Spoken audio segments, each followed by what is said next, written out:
And welcome back. You're on centralcoastradio.com. Well, of course, when Wes Anderson has a new film out, it is time to celebrate. The man has made so many brilliant films over the years that so many of us just have absolutely loved and adored. And one of the things I love about Wes Anderson is that he's never frightened to make a film that's a little bit different. Like, even if you think of his last film, The French Dispatch, it was basically the story of a magazine coming to life in the sense that we saw the news articles come to life. And you never know what you're going to get from him from some of his earlier films that were kind of comedic dramas through to films like Isle of Dogs, Fantastic Mr. Fox, which were kind of more animation. You never know what you're going to get from Wes Anderson. So, of course, there was a big celebration about the fact that his new film, Asteroid City, was about to hit cinemas. But I have to say, I'm kind of disappointed with Asteroid City. See, this is a very Wes Anderson film, I will admit that. But I think the film kind of loses its way. It basically follows a group of characters, including Augie Steinbeck, played by Jason Schwartzman, and famous actress called Midge Campbell, played by Scarlett Johansson, who are bringing their kids to this out-of-the-way kind of town called Asteroid City, where it got its name because an asteroid crashed to Earth there years earlier. Now, they've been brought here for a science competition for young people, but everybody seems to have their own little secrets as well. Midge is deeply depressed. Augie's wife actually died a few weeks earlier, and much to the dismay of the grandfather of the children, Stanley, played by Tom Hanks, he hasn't told his children that their mother has died. He's looking for the right opportunity to do that. But then the science competition / fair is suddenly interrupted when an alien arrives to grab the asteroid that hit there years earlier. Now, why I feel this film doesn't work is, if this film had just concentrated on Asteroid City itself, I think I would have walked away from this film pretty happy, because if it had done that, then I think it would have basically just been another Wes Anderson film in the realm of the Grand Budapest Hotel or The French Dispatch. But it doesn't do that. It goes into this awkward story, which is basically a television show looking at a play being made about Asteroid City.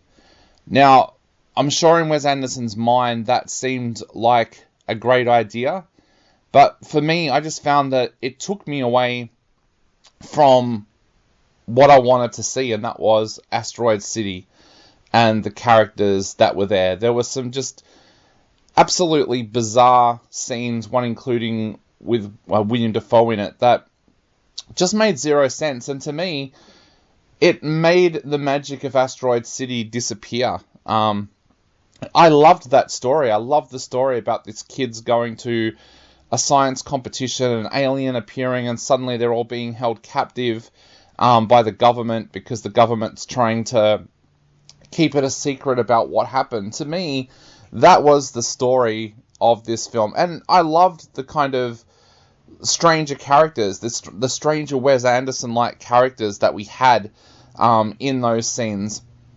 And I was totally drawn into Asteroid City.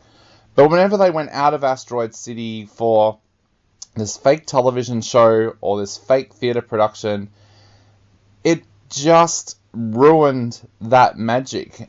This is not one of those films that needed to be told through that kind of lens. It didn't need the theatre show, and it certainly didn't need the television show about the theatre show.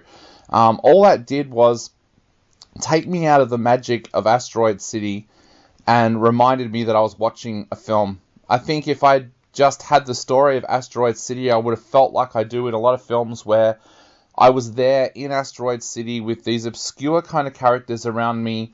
I say obscure, but I mean that in the best positive way, because I love the way Wes Anderson develops characters like that. But this whole double lens kind of thing took me right out of that, and it reminded me that I was watching a film.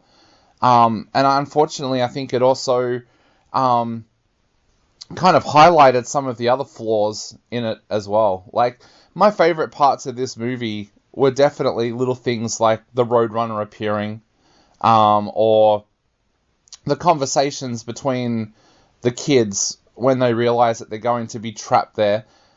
Even the arrival of the alien, yes, it was done in a way that was so Wes Anderson rather than Steven Spielberg, but it worked, because it was Wes Anderson's magic coming to life on screen.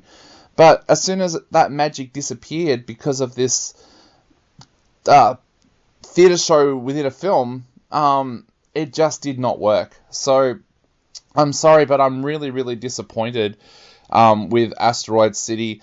I loved the acting performances, though, of Jason Schwartzman. I thought he was really, really good. Once again, in a Wes Anderson film, he always seems to bring his best for these films.